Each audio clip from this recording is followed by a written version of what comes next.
5 октября в галерее «Центр искусств Москва» состоялось открытие выставки искусства лимужских эмалей, которая посвящена искусству живописных эмалей французского города Лимуж, получившего известность благодаря производству эмалей по всей Европе. Первые из них датируются XII веком.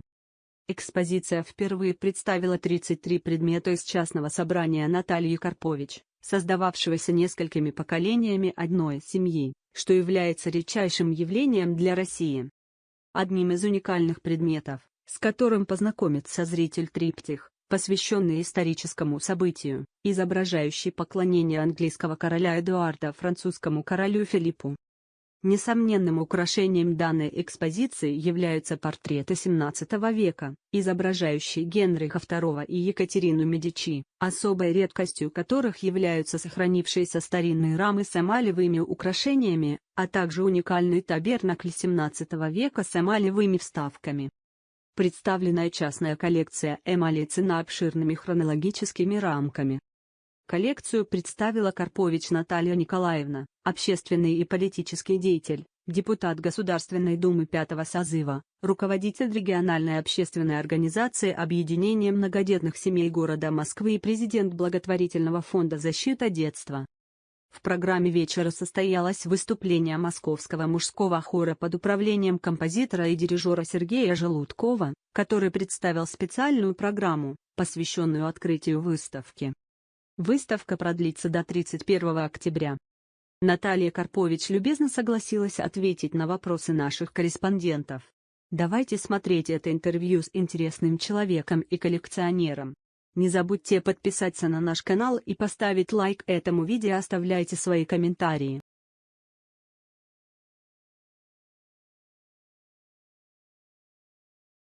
Примеры, как вот такие предметы могли к вам попасть, особенно исторические. Это же, наверное, у каждого своя история. Конечно, у каждого предмета. Как вы их нашли? Как вы уговорили, предположим, хозяина этого предмета расстаться с ним? Да, при каких обстоятельствах обычно продают? По-разному. Совершенно эмали, как и любая, как и икона, они приходят к человеку, когда ты готов с ними встретиться.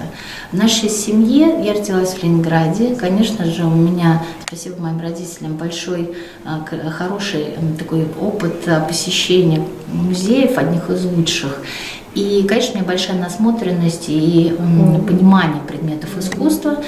С детства как бы это было, в общем-то, родителями дано. И родители тоже были достаточно интересные люди, которые собирали определенные предметы. И вот в нашей семье была очень многие годы совершенно маленькая эмаль 19 века «Божья Матерь».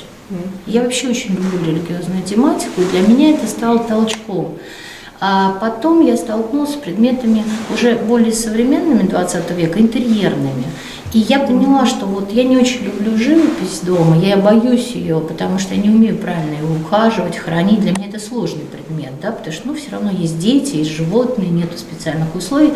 Я в какой-то момент погрузилась в приобретение 20 века, как раз природа, там какие-то сюжетные линии, вот, и стала изучать. И потом я поняла, что есть пробел музейный, который позволяет понять вообще историю создания. И вот я начинала 20 век. И когда ты начинаешь заниматься, ты начинаешь знакомиться с интересными людьми. Ты встречаешь потрясающих людей, поколения, которые такие вот, знаете, мэтры французского искусства. Я стала много ездить во Францию, я стала встречаться с коллекционерами, с антикварами и посещать выставки, биеннале. Я все время насматривала. И дальше, когда ты уже появляешься в этом мире, ты находишь какие-то предметы совершенно разные. Это может быть абсолютно какой-то бракант в деревне, там, километров 500 от Парижа. Это может быть аукцион, это может быть дорогой торговый дом какой-то, который представляет какой-то предмет. И предметы начали приходить. И потом уже меня знали, и где-то даже достаточно серьезное количество французских друзей, уже я могу так сказать, которые стали мне присылать предметы и говорить о том, что продает семья, продает замок, там распродается, там продаются предметы какие-то, продается какая-то небольшая часть, вот небольшие коллекции. У французов интересно, у них коллекция 30 предметов, это считается огромной коллекцией. То есть в нашем понимании 30 предметов это немножко, да, а у них они продаются огромная семейная коллекция. Ты хочешь посмотреть? Конечно, хочу посмотреть. И шедевры попадали еще, знаете, как очень пожилые люди продавали то, что они собирали годами. И вот знаете, у меня был такой случай, очень пожилой француз, он меня даже вернул с аэропорта, попросил меня вернуться в их магазин, то, что жена, как он посчитал, неправильно мне вот объяснила ценность этого предмета, и он меня очень попросил купить этот предмет и сказал, что это должно быть в музеях Кремля. Ну, он знает Кремль, поэтому для него это высшая как бы точка. Я с этим полностью согласна, да, ну, мы не говорим там Эрмитаж, все. И один из таких предметов он меня уговорил купить. Я не могу сказать, что мне он нравился изначально, и я, наверное, чего-то, может, не понимала. Вот. И когда я потом начала изучать, я поняла, что нужно менять ракурс и пересматривать все этапы развития французских эмалей. Вот здесь началась большая работа. Я стала изучать, я стала писать об этом, я стала посещать и поднимать архивы, которые смогли. И вот родилась история не только собрать предметы, но описать, расшифровать подписи, посмотреть, где что есть, познакомиться полностью с хранителями музеев, где есть эмали, съездить в Лимож и изучить предмет, это 16 века или это все-таки копия 19 века. То есть это же тоже очень важный момент. То есть у вас такой спортивный заряд появился в какой-то степени? Я сейчас заканчиваю искусствоведа уже. Спортивный интерес вышел в 4-е высшее образование, которое, я надеюсь, в январе защитится. А где заканчиваете? В Косыгино. Вот, как раз на искусствоведа.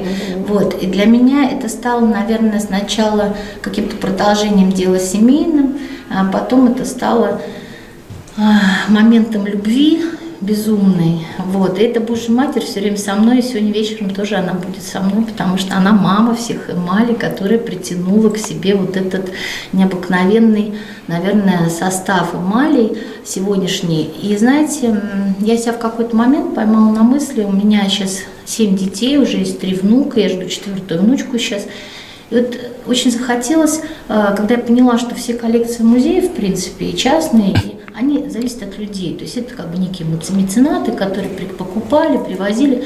И мне показалось, что то, что в России будет самая большая коллекция, и то, чего нет в Лиможе, и они это признают, середина 19-20 века, большого, основного вот этого массива, да, работы, их истории, мне показалось, что это продолжение дела тех предков, которые у нас были, которые нам подарили Эрмитажи, Лувр, вот, Кремль, да, тот же Пушкинский, Русский музей. И очень захотелось, что когда придут мои пра-пра-пра, чтобы, может быть, в каком-то музее вот на такой табличке было написано, что это сделала их бабушка.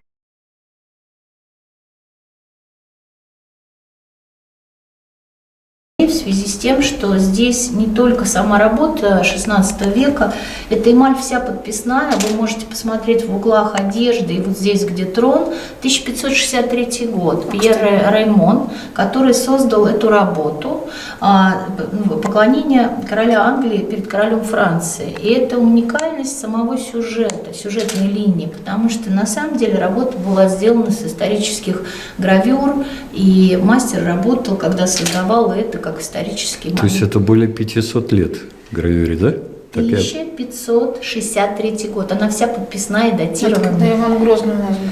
Вот, то есть эта работа действительно уникальна по своей сути. Это работа этого же автора, известного, который у нас в Эрмитаже есть несколько работ представлены, в самом Лиможе, в Лувре, в других музеях мира.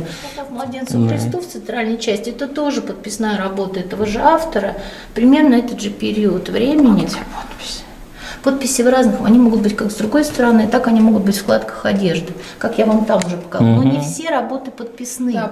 Работы могут подписываться на другой стороне, на подложке. Работы могут ставиться инициалы. Как на этой работе есть инициалы, но на сегодняшний момент данные не о всех авторах существуют. Поэтому здесь тоже есть подпись. Вот она находится здесь, ИР. Ух ты, точно. Да. Но при этом как бы мастер до сих пор как бы вот не определен. Ну, вот и это все, да. Да, мастерски. Это и архивные документы. Мы работали, у нас создан большой каталог, как бы мы работали с каждой работой, мы расшифровали все подписи, которые мы нашли, мастеров, как старой школы. В старой школе было всего 6 мастерских, да? Это нет, это царь Соломон, когда к нему пришли две матери делить ребенка. И это как раз именно на библейский сюжет, который создан царем Соломоном, когда та мать, которая была истинная, сказала: отдайте ей ребенка, ибо как бы он должен жить, истинное материнство было Соломоном. Так такое ощущение, что вот ребенок уже мертвый, он, значит, еще живой. Ну, в смысле, Нет, живой. он живые, дети, мать просит за ребенка. И здесь и Моисей, и Давид как бы сопровождают. 6 эмалей отдельных, которые собраны в Средневековье и в период до середины 19 века. Обжиг сделать было большим объемом очень сложно, поэтому мы видим, что много составных частей для того, чтобы получить большую композицию. И поэтому мы видим, что составные части, которые использовалось дерево, бронза, то есть обрамления были разные. Один мастер работал или несколько над гравюрой? Это одна мастерская. Одна мастерская, Нельзя да? никогда сказать, что эмальер был один. Эмальера могли быть дети. Это Да. вообще, ведь было ограничение на создание... Эмальер, да. И было ограничение на создание мастерских много. То есть король же поставил условия, и всеми передавалось мастерство и сама мастерская. Но были подмастерья, набирались профессионалы, приходили в этот город, туда учиться. И это достаточно было серьезно, потому что в свое время французский Лимож стал меккой вообще эмальерного искусства, и весь мир, даже Персия, покупала у него, потому что это были лучшие произведения, которые есть. Рассвет был 12, 13, 14 века до 1370 года. Потом пошел спад, такой достаточно серьезный, началась война. И в 15 веке начинается возрождение эмалей. Но самое уникальное, что в 1546 году появляется такое понятие, как новая школа. Новая школа – это что? Это новая техника, которая облегчает обжиг. Чтобы получить вот такую полихромную расписную эмаль, нужно сделать 12-16 обжигов было, чтобы получить такие цвета. На медную пластинку брался порошок определенной стекловины. И с добавлением разных оксидантов получался цвет. И обжиг шел там от 600 градусов, 800, все время должен быть разный. Удивительно, что в 1546 году появляется понятие новой школы. Они приносят новую технику. Нанесение темного фона и скрипковая техника показывает, называется техника гризаль. То есть это уже либо белый, либо золото. И появляются вот такие уникальные такие как бы работы, которые уже можно делать 8-12 обжигов. Вы сказали 500-600 градусов? 600, 800, 1200. То есть это разные. практически промышленные объемы. Да. Как они это делали? Ну, Да? раньше меха. Меха, да? Ничего нового. Я просто Такие цифры был припеси очень удивлен. какие-то, да. Нет, на самом деле совершенно разный цвет, при разном добавлении как бы получается совершенно разная история цвета. И это уникально. И самое главное, что если мастер делал даже 2 работы, сюжеты могли повторяться. Знаете, серийность, как бы понятие, да, такое, ну, можно применить и к тому периоду, но в этой серийности вы никогда не найдете одинаковую работу. Всегда будет разный фон, тональность, лик, потому что огонь, стекло и вода, они совершенно непредсказуемы, как 3 стихии, которые соединяются в этой прекрасной огненной живописи. Вы вначале сказали, сколько вам работ всего удалось собрать? Мне удалось собрать 1500 предметов в моей семье. За какой период? Сколько лет можно идет? сказать, за всю жизнь нашей семьи. Но это очень сложная Это работа. сколько лет? Это нужно А мне было сейчас вести поиск. 50. Серьезно? Мне 51 год сейчас. Но он больше 40 не даже. Спасибо. Орлеанский триптих, школа триптихов как бы просто, да, и школа Орлеанского триптиха, уникальная работа, такая же работа, чуть больше размером, существует в музее Лиможа. Мы там были, мы общались с директором музея, он знает нашу коллекцию. Уникальные работы, их очень мало сохранилось. И школа высокого чела называлась из того, что они писали очень высокие чело. И работы потрясающие, потому что достаточно, знаете, соединяют, наверное, прошлое, настоящее и будущее. И вот это уникально, как можно было в тот период времени. Мне часто задают вопрос, как создавались эмали. Я говорю, эмали начинали создаваться по библейским сюжетам, по вот всяким эскизам, да, там, работам. Потом пошли аллегории, потом пошли портретная история, потом светская появилась история. Стали переписывать картины известных художников того периода. И вот если мы уйдем от старой части эмали и вернемся к середине 19 века, то получается очень интересная история. Коллекции, которые существуют в музеях мира, мы не берем частные коллекции, они все собраны до середины 19 века. И дальше в самом Лиможе тоже происходит некий пробел, когда с середины 19 века по 20 век, а 20 век синтетика начинает появляться после 80-х годов, 1980 года. До этого периода все-таки это многослойные эмали в большей степени, да, там вот чуть-чуть начинает синтетика появляться. И мы понимаем, что появляются другие механизмы печи, то есть объем уже эмали может быть большой и картинного размера, и в едином пласте мы можем это увидеть. И вот эта работа 19 века, это копия 16 века работ, но уже сделаны в 19 веке, но здесь сохранены все технологии 16 века, потому что если мы посмотрим, под прозрачной эмалью вот эта техника нанесения золота называется тампинирование. А добивался она каким образом? Была ветошь, туда забивался в эту ветошь золото. И представляете, на эмаль, которая уже была много слоев обожженная, наносилась непосредственно золото настоящее, и потом это все покрывалось эмалью. Так же, как использовалась техника фольгирования. Вот. Техника фольгирования на самом деле очень рано французами была применена, но в XIX веке она начинает просто украшать эмальерное искусство. И вот нам удалось, и мы сделали акцент на это, потому что в мире много коллекций, очень прекрасных, как раз либо XVI века, XVII века, там, XVIII века, представители, которые собирали уникальные произведения эмальерного искусства французского, как автора одного собирают, так и периоды. Вот наша задача была показать, как с середины 19 по 20 век развивалась эмаль. Мне было очень интересно собрать исторические предметы. Это всегда большая удача для коллекционера.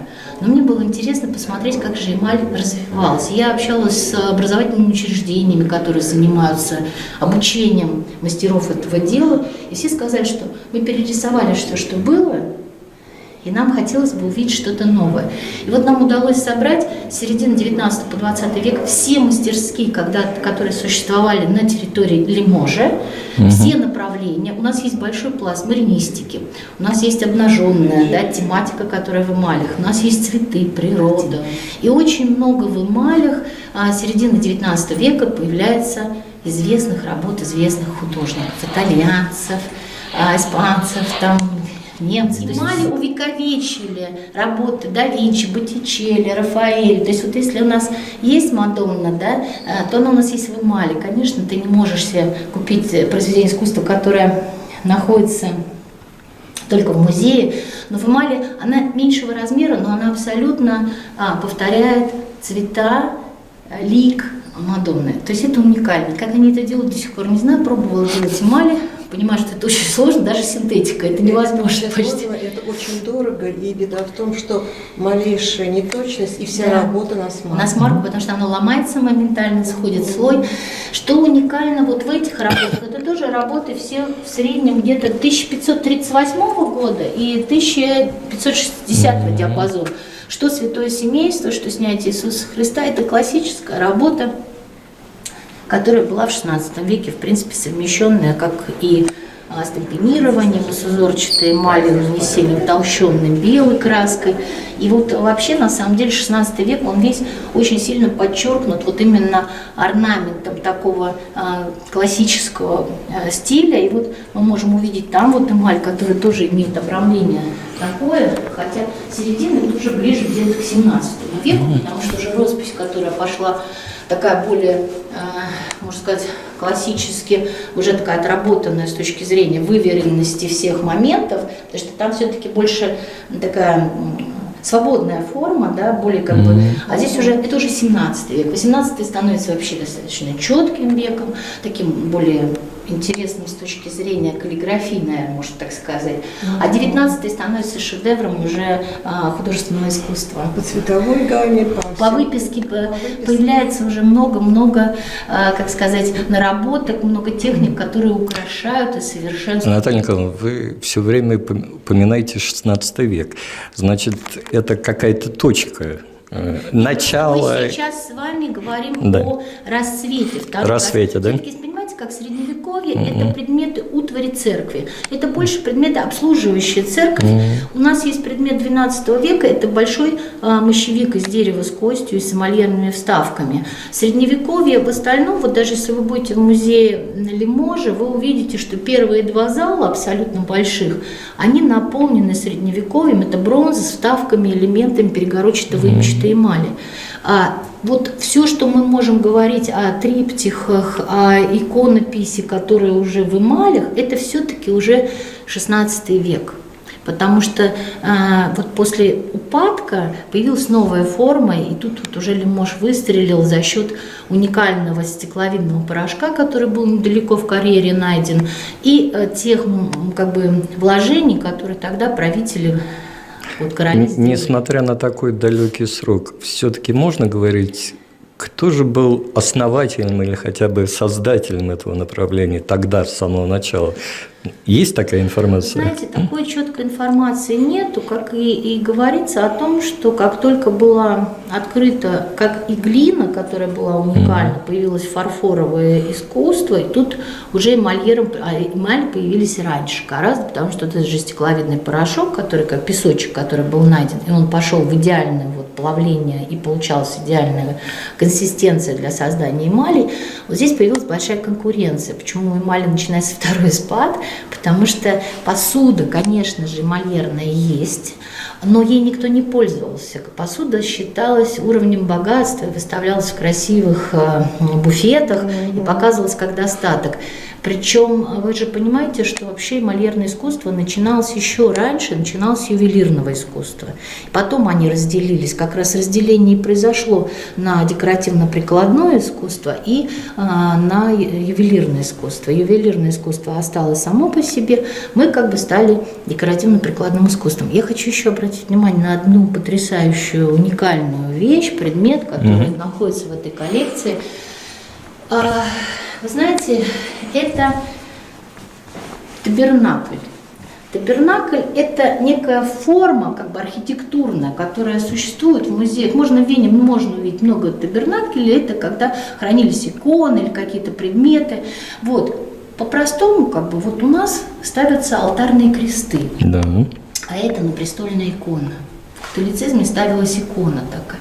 Вот этот предмет, он необыкновенный. Он имеет эмали XVI века в технике гризаль, полихромные эмали, которые ближе к XVII веку. Здесь есть бронза, уже XVIII век и дерево. Но уникальный предмет – это лазурит, который вставлен здесь. А вы знаете, что лазурит – это камень Христа. И крестоносцы приносили этот камень Христа с походов из Иерусалима. И вот этот камень хранился в семье французского какого-то крестоносца, который когда-то принес это в семью, и это хранилось, и был создан уникальный предмет, который собрал в себя вот хранительницу домашней часовной церкви. Как бы, да? То есть, и этот предмет мы выкупали у семьи. Для нас это, в общем-то, действительно очень серьезный предмет нашей коллекции, любимый, один из любимых, потому что потрясающая история, когда вот собираются века. И даже люди, которые хорошо разбираются в живописи, не всегда могут понять с первого раза, что это такое, вот как что это многослойное, что это огненная история, да.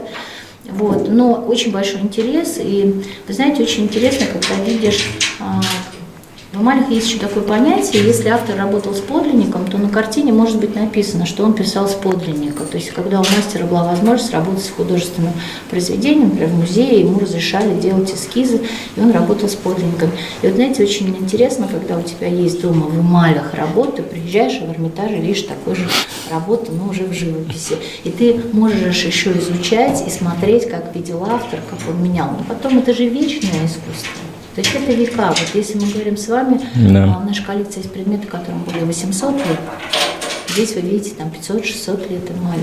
Вот. А даже если эмали там 50, 70, 100 лет, то это возраст достаточно серьезный, который в искусстве во многих произведениях и не доживается. То есть природа на них особо не реагирует? Они природные абсолютно. Природные. Ребенок уронит вот такую штучку. Ну, значит, уронит, что делать? Это же ребенок. Она расколется. Да, она может разбиться, если удар сильный. Она может треснуть, она может отколоться, но не факт, что вы ее разрушите до конца. Более того, я хотела обратить внимание, что все предметы у нас без реставрации. У нас нету реставрации в предметах. Если эмаль болеет, как называется искол, мы ее оставляем так. Единственное, что мы можем сделать обработку, чтобы не шло развитие, разрушение. Ни рамы, ни сами эмали мы не реставрируем. У нас 99% это не реставрированные все предметы. 1% остается для того, что иногда покупаешь только сам эмаль, то есть пластину. И к ней нету рамы, такие есть вещи. Вот тогда мы просто берем обычную раму и на силикон аккуратно ее прикрепляем для того, чтобы можно было повесить или показать ее, как бы поставить. Вот это максимум, что мы делаем. То есть вот. Наталья Николаевна, реверанс в вашу сторону.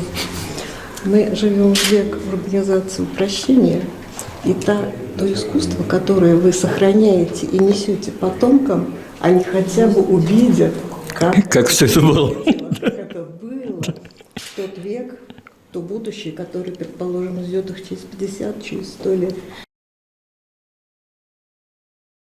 Правы. Когда уже полностью утрачивается это искусство. И вот они это все-таки увидят. Вы знаете, увидят, и более того, вот я говорила про французов, как раз хочу сказать, что вот предмет, который я иногда покупала, пожилые люди, они говорили так: вы знаете, нам очень важно, чтобы оно осталось у вас, потому что вы не будете его куда-то продавать или там вообще что-то с ним сделать. А наши дети, говорят, они все сейчас на Икее. Это такая, говорит, глобализация, что мы, говорит, боимся, что мы уйдем, и вот это все будет просто и с такими случаями, к сожалению, вот когда вы говорили, как находились эмали, к сожалению, я сталкивалась, когда уходили хранители этого всего, бабушки, дедушки, родители иногда, и уже даже достаточно серьезного возраста, не молодые люди, но оставались с предметами искусства, которые готовы были быстро реализовать для того, чтобы получить просто деньги. сохранить, хотя бы просто сохранить. Они не хотят этого, они действительно за то, что вы сказали, не считают это предметами какими-то. То есть у вас у каждой есть своя история, как я вижу, да? Очень мало удалось в коллекции купить коллекциями. То есть я вам могу честно сказать, что максимальное количество мне удалось 2 раза купить 20-30 эмалей в одном месте, когда продавалась коллекция. Все остальное это 1-2 работы. И это годы, когда ты ездишь за каждой работой индивидуально. С каждой связана абсолютная история. Каждая пришла по-разному. Но эмали выбирают, а не ты. А бывало так, что очень хотелось эту эмаль, аукцион, вам не досталось. Конечно. Вспоминаете вы о чем-нибудь, что до сих пор ночью перед сном вам не досталось, черт, до сих пор? Вы знаете, я абсолютно уверена, что все эмали, которые мои, они будут со мной. И проходит круг, и все равно рано или поздно эта эмаль возвращается. У меня было с 2 эмалями ситуация, которые мне не достались, но они сегодня в моей коллекции. Так что я ни о чем не жалею. А что это за эмали? Это 20 век, но очень красивые сюжетные эмали, которые потрясающе красивые. У меня есть 2 эмали, которые я торговалась, мне не удалось купить, и прошло немножко времени, и эти эмали все равно вернулись в мою коллекцию. А маринистика, цветочки, это, я так понимаю, появилось уже ближе к нашему времени? Нет, есть совершенно старые работы и цветы тоже в том числе. Пошел светский заказ. Период Наполеона III дает как раз сильный заказ уже светской публике. И в период Наполеона III появляется очень много будуарных вещей, появляется очень много портретной живописи. И как раз идут и предметы, связанные с интерьерными. То есть это уже как раз расцвет французской эмали. Будуарных-то влюбленные? Будуарные вещи – это табакерки, шкатулки, часы определенные. Есть перегородчатого эмали, а есть вставки эмальерные уже такого уровня, которые вставлялись в бронзу или еще что-то. Часы будуарные, канделябры появляются, флакончики для духов. Удивительно, что у французов даже было любой предмет, чем бы вы ни пользовались, у французов появляется предмет. Например, табакерочка, понятно, портсигар, понятно, поясной кошелек. Это вещи из кожи, вставка с гальшинированной эмалью, например, зеркала. Даже компасы женские были с эмалью сделаны. Есть предметы уникальные молитвословы, то есть молитвослов детский, там идет полностью содержание для ребенка, картинки и мольерная вставка с младенцем, с ангелом, для женщин там с Богоматерью, со Вседержителем, с Иисусом. Значит, То есть, скорее всего, это под заказ делалось. это под заказ, это я понимаю. семейные все. У нас Ну, есть, нам удалось не очень много собрать. У нас есть уникальный предмет дома. Это книга, которая была в очень коротком таком издании, небольшом, лимитированном. Книга, которая была посвящена канонизации Жанны д'Арк. И вот это вот один из предметов, это полностью вся обложка, полностью все в эмали. Вот, известной фирмы Сарландини была выпущена. Есть предметы, связанные с утварью. Это посуда, это сосуды для вина, воды, это сахарницы. И очень много предметов посуды есть тоже, и часы есть. И, в общем-то, у нас есть полный как бы вот перечень того, что может быть. А брошки, сережки? Брошки, сережки есть. Более того, это шикарный период Наполеона III. Это ювелирное уже искусство, но с эмалью. И, конечно, там появляются предметы, связанные с... Женщины любили очень это. Это появляются и эмалевые браслеты, и серьги, и сережки. Наполеон III достаточно сильно тогда посвящал вот этому всему внимание. Медальоны, да? Да, медальоны, брошек очень много. Причем брошки делались не только в золоте, не только в серебре. Брошки делались в латуни и в бронзе. Очень много предметов. Ну, получается, что должно быть обязательно в Лиможе сделано, правильно? Вы знаете, в предметах 19-20 века все работы подписные. Вот если мы с вами берем средневековье и период 16 века, крайне редко можно встретить подписную вещь. Больше всего, даже вот в самом Эрмитаже, например, Пьер и Мазен есть там 2-3 подписные работы, а 8 как бы идут как бы по аналогии и по его как бы работам соединяются и говорят, что это этот автор. Что же происходит в 19-20 веке? В 19-20 веке все очень просто. Конечно же, ставится, что это Лимож, и ставятся авторы. И каждая работа подписная. Если эта работа писалась с подлинника, иногда стоит подлинник. Если делал какой-то известный человек, то стоит подпись этого человека. Поэтому с середины 19 века по 20 мы имеем совершенно абсолютную идентификацию каждого предмета. Какая мастерская, кто сделал, сколько работ было. Иногда на них стоят номера. Например, 3 из 8. Значит, было 8, например, цветов выпущено разных. И вот сохранилось, например, 3 предмета из этой коллекции. А в более ранние времена, если нет, они были не подписаны, чем это могло обусловливаться? А вообще мастера не стремились подписываться. Чаще всего подписывались те, кто уже был на службе у короля. Вот так. Покупался какой-то предмет, индивидуальная мастерская заказывалась. А зачастую, наверное, об этом тогда люди особо и не думали. Мы же с вами понимаем, что и картин много не подписанных. И, в принципе, наверное, и да Винчи не все подписывал. Только можно догадаться, что потом искусствоведы сидели, да, и историки, и изучали все это. И, наверное, другая была ментальность, мне кажется. Может, они не думали, что это все так будет храниться? Тем более, они не думали, что будет существовать музей. Опять же, заказчик была церковь, а там все очень просто. Сделал работу, отдал. Покупал кто? Заказчиками еще были богатые, достаточно серьезные заказчики, которым иногда это не нужно было. Нужно был просто предмет, церковные предметы, почти все не подписаны. То есть тогда это можно было назвать искусством элиты, так? Только искусством. Ну, и Вы знаете, я не приходило, что вот будет музей в России когда-то, их эмали. У них свои музеи. Но ведь смотрите, сформировался Лиможский музей, он же муниципальный музей, да, будем говорить о том. И эти проблемы случились именно тогда, когда перестали быть меценаты. И тоже с середины 19 века у них очень мало предметов 19-го, конца 20 века. И я вам могу сказать, что музей был очень удивлен, что в России существует коллекция, которая собрала всю историю их того периода. То есть для них это удивление. У них есть Камиль Фуре, потрясающие работы, и вазы, и... То есть вы с ними дружите, как я понимаю? Я вообще люблю их и дружу. У них 2000 предметов. Большая часть средневековья, очень большое, половина зала отдана уже современному искусству. У вас почти столько, сколько у них. Ну, у меня... Скоро будет, еще через 5 Я лет. надеюсь, да, что у нас будет больше, и мы соберем какие-то предметы уникальные, которые сегодня еще в нашей коллекции не существуют. Я очень на это надеюсь, что все наладится, мы будем продолжать общаться.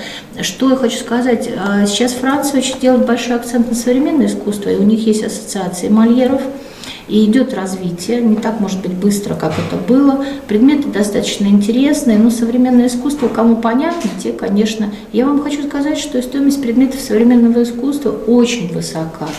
Хочу подчеркнуть, что в России у нас есть потрясающие мольеры. И мы с вами знаем, если взять историю, это Кузнецов, Овчинников, Сазиков, это перегородчато-выемчатая эмаль, это работа, которая хранится в музее Фаберже, там потрясающие вещи. Если говорить о ярославской эмали, финифть наша, это братья и сестры с французской эмалью. А что они думают о нашей финифте? Да, они восхищаются нашей финифтью, так же, как и наши мастера, вообще мастера, которые знают, что это за труд. Это нельзя не восхищаться, это удивительный мир, я не знаю, как это можно сделать. Я действительно преклоняюсь перед людьми. Более того, сегодня возрождается эмалирное искусство в России очень сильно, очень много предметов новых появляются. И я вам хочу сказать, что в музее Лиможа есть триптих, который сделан нашим русским мастером, совершенно потрясающе, повторив все обжиги, именно французскую эмаль. И я вам могу сказать, что это шедевр. Я видела это своими глазами, я восхищаюсь нашими мастерами. Но у эмали есть особенность. Вот если перегородчатая, выемчатая эмали все-таки стали делать, и много появилось копий, и китайцы очень сильно освоили эту технологию, то вот эмали не подделывают. Вообще. Потому что подделать эмаль, если ее делать вот многослойную, 8-16 обжигов, допустим, это очень дорого, это невыгодно подделать. А синтетика, она сразу видна, синтетические эмали, которые есть, они тоже очень дорогие, потому что это очень сложное, затратное, достаточно по работе произведение искусства.